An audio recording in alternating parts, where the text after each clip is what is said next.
I have a rule that I generally follow. The rule is I try to avoid movies that I know will make me cry. And I know it's a bit of an odd quirk, but there are two reasons for it. First, I generally do not like crying. And second, I do not like the emotional manipulation. Sometimes it feels like the screenwriters, the directors, the actors, they know they have a potentially tear-jerking scene and they just lean into it as much as possible to pull that intended reaction out of the audience. Now, I tend to watch movies for escapism. I like to watch movies that transport me to a galaxy far, far away, or movies that make me laugh instead of cry. Generally, I am pretty good at figuring out the movies I want to avoid. For instance, I have seen Old Yeller, so I know if a drama heavily features a dog, I should probably avoid it.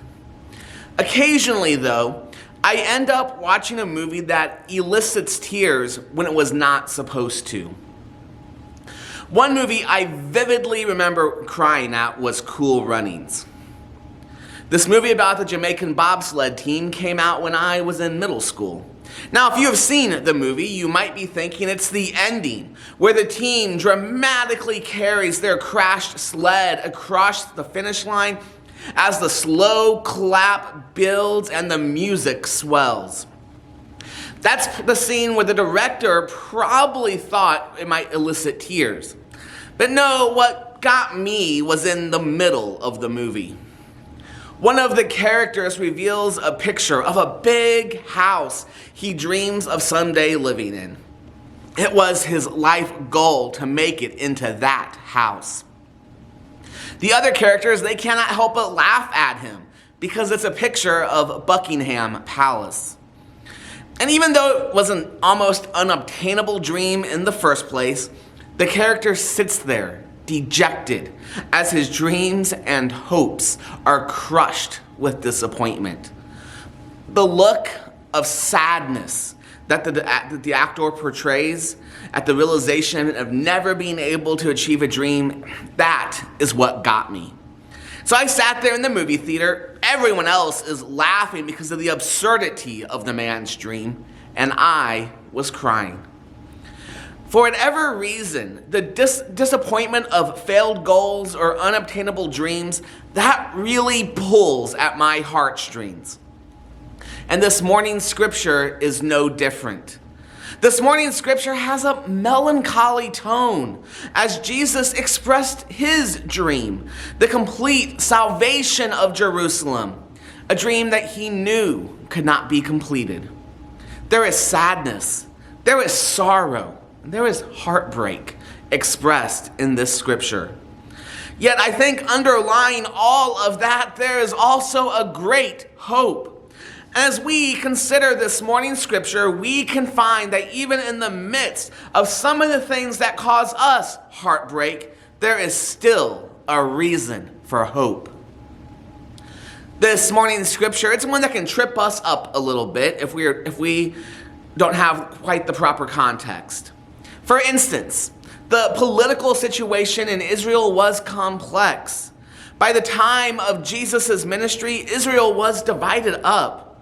Large parts of it, including Jerusalem and the coastal regions, were part of a Roman province administered by Pontius Pilate, the Roman governor. Other regions were client states, small kingdoms ruled by the descendants of Herod the Great. The Herod mentioned in this morning's scripture is one of those descendants. The kingdom of Herod Agrippa consisted of the region around the Sea of Galilee and the eastern side of the Jordan River.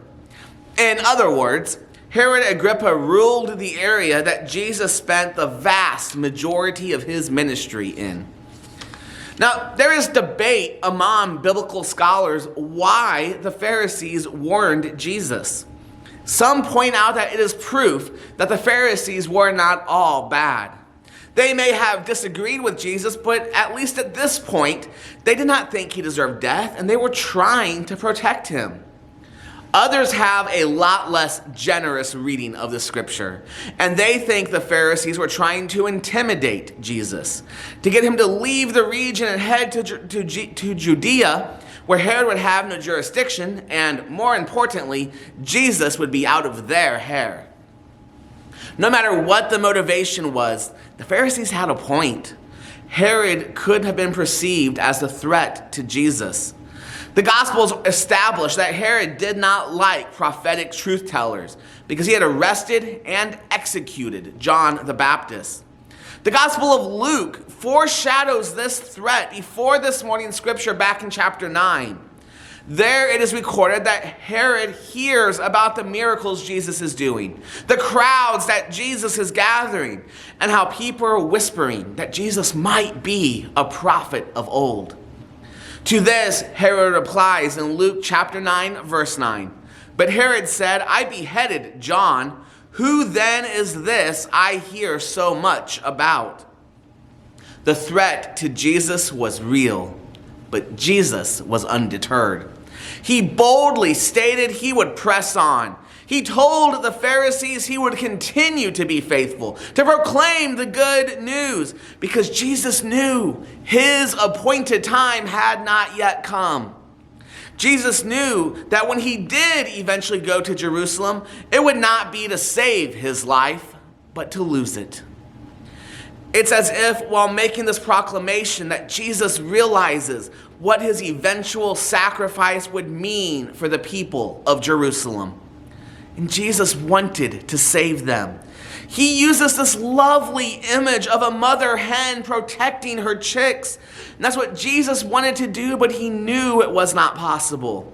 He knew that the people he wished to save were going to be the ones that crucified him and turned their backs on him.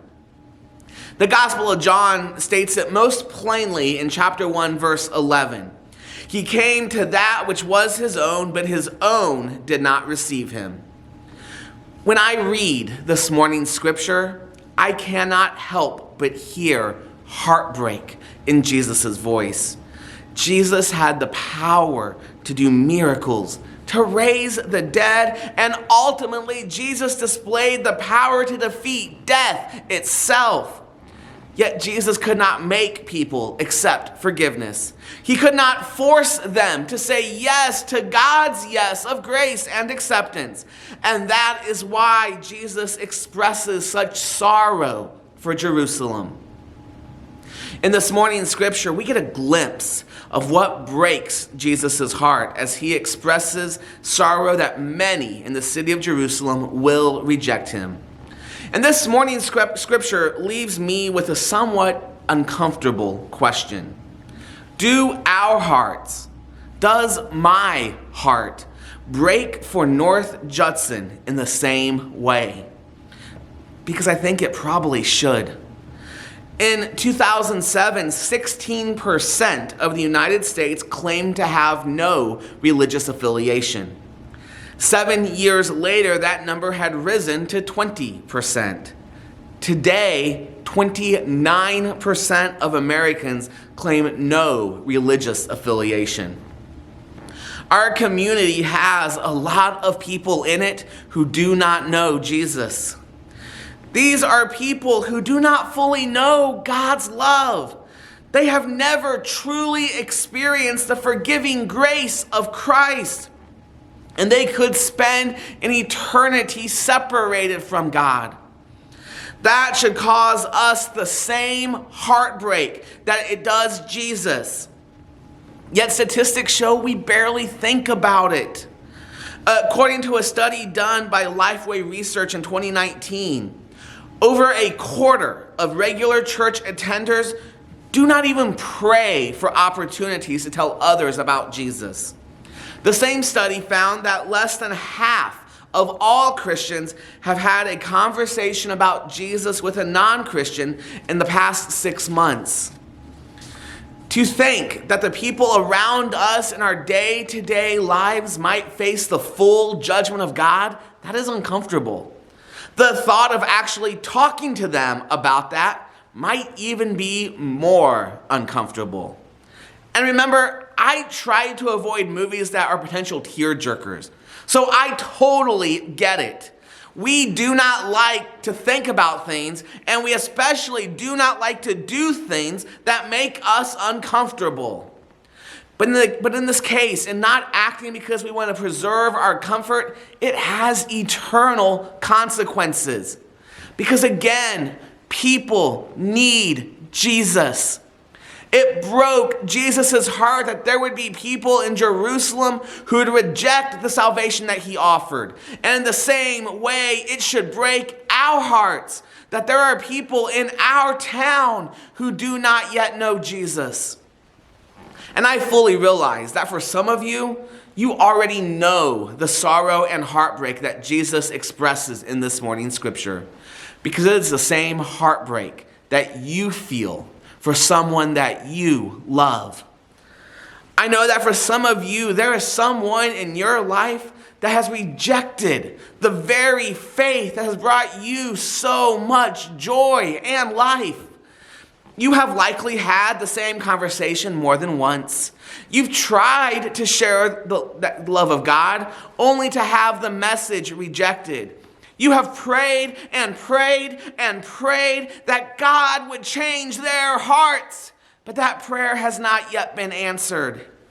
And if that describes you today, then know that Jesus himself knows your pain. He knows your sorrow. He knows your heartbreak.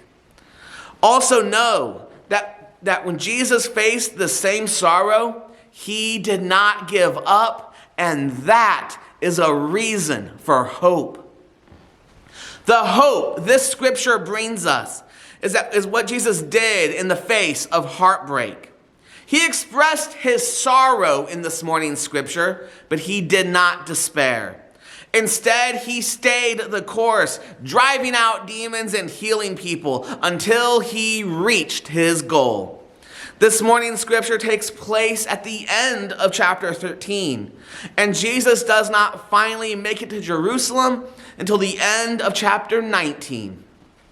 The Gospel of Luke records 6 more chapters of Jesus traveling throughout the villages and towns, performing miracles and proclaiming the good news. Jesus did not convince everyone to follow him, but surely during those 6 chapters of traveling, Jesus touched and forever changed many, many lives. In the same way, not only should we care and our heart break for the people of our community who do not yet know Jesus, but we should make every effort to share the good news of Jesus Christ with them. No matter how much we commit to evangelism, we will not be able to convince every person of North Judson to follow Jesus, just like Jesus could not convince all of Jerusalem. However, even though he knew he could not catch them all, that did not stop Jesus from trying. And we also should not stop. If our hearts truly broke for the non-believers in our community, if we were more fully committed to making disciples, how might our actions be different? What would we be more mindful about doing? I think for starters, we would be more willing to invite people to join us in church. In their book, Get Their Name, Bob Farr, Doug Anderson, and Kay Coten's research shows that the average member of United Methodist Church invites someone to come to worship with them once every 38 years. An Outreach magazine survey found that the number one reason why people do not invite other people to church more often is because they don't think about it. But again, if we show the same concern for people that Jesus shows, then we should be thinking about it a lot more regularly. And I am not sure when the last time you invited someone to come to church with you was, but can we please all commit to invite someone a little more often than once every 38 years? Just inviting someone, that can be a fruitful first step, but it should not be our last step. We should be willing to share the good news of Jesus with people, even if it makes us uncomfortable. I particularly like how Reverend Mark Tinsdale puts it in his book, Go, How to Become a Great Commission Church. He wrote that we should move beyond thinking about congregations as entities that only exist on Sunday mornings. The commission of Christ does not expire once Sunday worship is over. The people in the congregation need to reimagine themselves as missionaries. And I like that imagery because even though some of you have been in this community for decades, maybe even your whole life, we can still approach this town as if we were missionaries who have been sent here by God to love the people and share Jesus with them. May our hearts break for those who have not come to faith the way that Jesus' heart breaks for them. We'll never convince the whole town to follow Jesus, but at least we should try. May we be quick to invite others, and may we seek to share the good news of Jesus. May we share the good news today. May we share the good news tomorrow. And may we share the good news until we reach our goal of making disciples of all North Judson for the transformation of the world.